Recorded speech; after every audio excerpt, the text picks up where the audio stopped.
students, welcome to my channel Learning History Made Easy. Today's video will be the last model paper in your passing package series.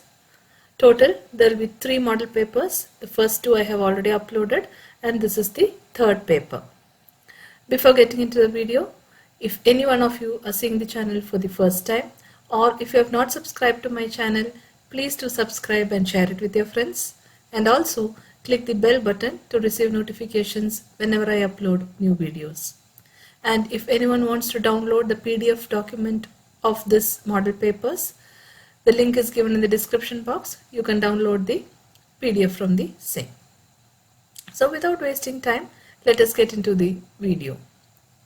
So the third model paper, the first main, answer any 10 of the following questions in one word or one sentence each.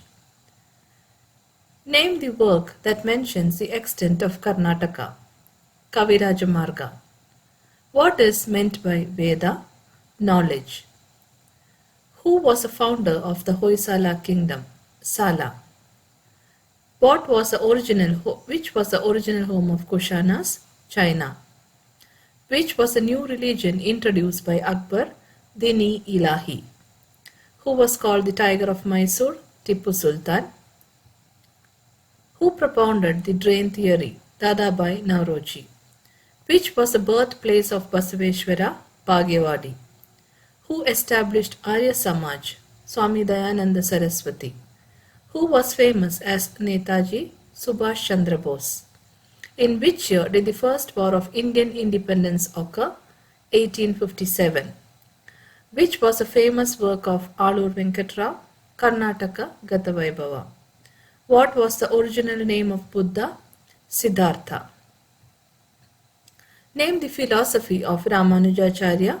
Vishishtadvaita. Who was the first Kannadiga who secured the Bharat Ratna Award? Sir M. Vishweshwaraya.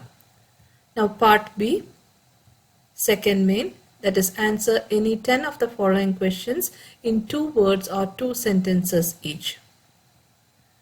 Name any 2 sites of Neolithic age, Kurnool in Andhra Pradesh and Salem in Tamil Nadu. Which 2 political institutions assisted the king in administration during the Vedic period? Sabha and Samiti. Name any 2 titles of Rajendra Chola I, Pandita Chola, Gangaikonda Chola. Who built Taj Mahal and where is it? Shah Jahan in Agra. Name any 2 matas established by Madhvacharya, Sode Mata and Krishnapura Mata. Name any 2 trading centers of French in India, Pondicherry, Surat. Name any 2 land revenue system introduced by British in India, Zamindari, Rayatwari. Where was the only Congress session presided by Gandhiji held and when? Belgavi in 1924. Name any 2 important leaders of unification of Karnataka, Alur Venkatrao and Siddhappa Kambli. Name any 2 ashramas of Aryans, Brahmacharya, Sannyasa. Name any 2 works of Pampa, Vikramarjuna Vijaya, Adi Purana. Who were the parents of Shivaji? Shaji Bhonsle and Jijabai. Who signed Pune Pact? Gandhiji and Dr. B.R. Ambedkar. Between whom was the Battle of Plassey fought? Siraj-ud-Dawla and British. Name any 2 important commissioners of Mysore, Mark Cubbon and Louis Bentham Bowring. Now the third main, part C, answer any 6 of the following questions in 15 to 20 sentences each. These are 5-mark questions. Write a note on the importance of archaeological sources in reconstructing the history of India. So as I have been telling in all the previous videos, first we start with an explanation of what are archaeological sources. They are remains of past human life and activities. It includes the human relics and artifacts, example stone tools, man-made objects, etc. They are the only source when we don't have written records. Important archaeological sources include coin, seals, jewelry, tools, remains of buildings, paintings, etc. They give us useful information to reconstruct the history. Now each subheadings we write excavation. It is a scientific digging of earth for unearthing sources. Prehistory was written with the help of excavation only, and excavations conducted at Tirunelveli, Madurai, etc. give us information regarding Stone Age. Excavations at Takshashila, Gaya, Pataliputra, Hampi gives us information regarding the socio-cultural and religious life of people. Remains found during excavation are put to scientific test to find out their age. Next is monuments. They are the structure or places of historical importance. Some examples of monuments are forts, palaces, temples, statues, etc. Ajanta Ellora caves, temples of Konark, Belur, Hampi, statue of Gomateshwara help us to understand the cultural heritage of India. Next, coins. Study of coins is known as numismatics. They help us to understand the age, dynasty, economic condition, religion, language, etc. They also give information regarding metallurgy, trade relation, etc. If the coins of one country is found in another country, it tells about commercial relations between them. Coins in India were made of gold, silver and copper. Now the next, paintings. It gives a picture of cultural, social and religious aspects. Paintings of Ajanta depicts the picture of royal class, dance, dress, etc. It also depicts historical events. Inscriptions. They are the most valuable, reliable and direct source in writing history. They are generally contemporary and are engraved on stones, rocks, walls, seals and iron pillars. More than 75,000 inscriptions have been found in India. They were written in various languages like Sanskrit, Pali, Tamil, Telugu and Kannada.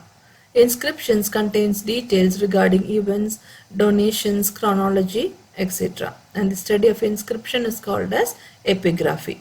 Aihole inscription of Revikirti and Halmidi inscription have importance in the history of Karnataka.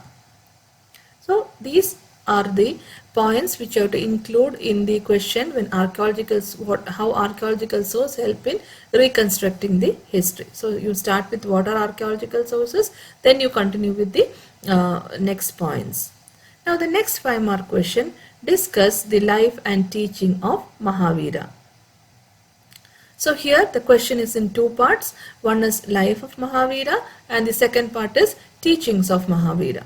So let us start with the life. Vardhamana Mahavira. He was born in 599 BC at Kundagrama near Vaishali.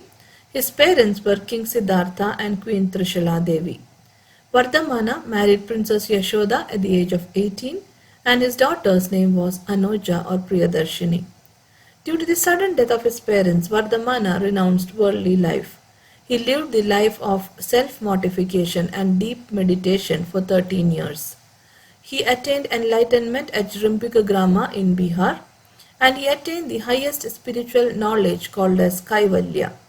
He was called as Jina, the conqueror who had subdued his passion. Vardhamana came to be known as Mahavira. He travelled preaching the principles of Jainism in Kosala, Magadha, Videha and Anga. And he attained Nirvana at Pava near Rajagriha at the age of 72 in 527 BC.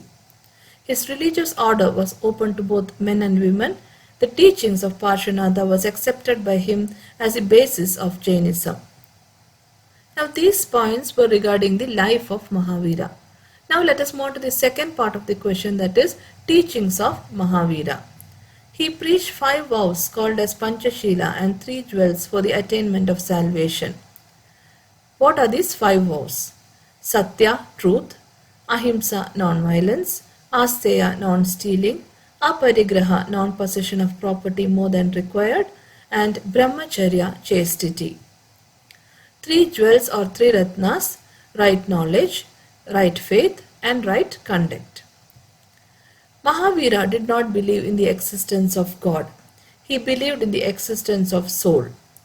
He condemned caste system and sacrificial rituals, and he gave importance to non-violence. He believed that animals, plants, stones all have life, and he had 11 disciples known as Ganadharas. So these were the points which you should add in the question, life and teaching of Vardhamana Mahavira, an important 5-mark question. So if any of these questions, if you want a detailed explanation, you can go to the chapter wise videos. In that I have explained in detail. Here I am just quickly going through the points for revision purpose. Now the next 5-mark question, explain the achievements of Muhammad Gawan. So basically, first you write some information regarding Muhammad Gawan. He was a chief minister and an able administrator. He was born in Gawan in Persia and came to India for trade. He was appointed as chief minister by Muhammad Shah III. Now let us move on to his achievements. He conquered Hubli, Belgavi and Goa region from the Vijayanagara Empire. He made a treaty with the Sultan of Malwa and established political stability. He conquered Rajamahendra and Kondavedu region of Orissa. The number of provinces was increased from 4 to 8 for convenience of administration, and they were called as tharafs. Land was surveyed and revenue was fixed, and revenue was collected only in cash. He built a madrasa at Bidar. There was also a library where he collected 3,000 manuscripts from all over the world. His progress was not tolerated by the native Muslim leaders, and false allegations were made, and he was beheaded in 1481 CE. Bahmani kingdom started declining after his death, and 5 Shahi Sultan of Deccan declared independence, that is Adil Shahis of Bijapura, Nizam Shahis of Ahmednagar, etc. Now cultural contributions, education. Reciting Quran was part of education, and poor Muslim students were granted scholarships, and there were separate schools for girls. Muhammad Gawan was a patron of education, and he spent his earnings for the spread of education. He built a madrasa at Bidar, and it consisted of 3 floors and had 36 rooms for accommodation of students and teachers. Philosophy, religion and science were taught, and the medium of education was Persian, Arabic and Urdu. Now regarding the contributions in literature, Persian, Arabic and Urdu literature developed, and Muhammad Gawan wrote poems in Persian language. Riyaz-ul-Insha and Manasir-ul-Insha are his works, and it gives an account of the polity, poetry and other aspects. Calligraphy Calligraphy was used in writing the quotations of Quran. Muhammad Gawan was a great calligraphist, and a new dialect called Dakhni Urdu became popular. Famous Sufi saint of Gulbarga, Hazrat Khwaja Bande Nawaz, wrote in this new language. Dargah of this saint is found at Gulbarga. Now the contributions in architecture. Indo-Islamic style of architecture prevailed, and local materials were used to construct the buildings. The best example are monuments of Gulbarga and Bidar. So all these are the points regarding the achievements of Muhammad, achievements and contributions, because achievements points were a little less, so we can add contributions also in different fields, because this is a 5-mark answer. So I hope you understood all these points clearly. Now there are more 5-mark questions. This is only question number 33. We have to go till question number 40 in 5-mark questions. So that I will be continuing in the next video, and then I will move on to the 10-mark questions in the coming video. So within 2-3 videos I will complete this model paper. So total 3 model papers are given in the passing package series. Please go through all the 3 model papers continuously and make it thorough. If any one of you wants the printed the PDF notes of the same, the link is given in the description box. You can download the notes from the given link. So I hope you understood all these points very clearly. So please continuously revise the points given in all the videos. So in case of any doubts, you can ask in the comment section, and also don't forget to like, share and subscribe to my channel. Your likes and shares will be of a great encouragement for me to make more and more videos. So I hope to see you all soon in the coming video. Keep on revising, and thank you for watching.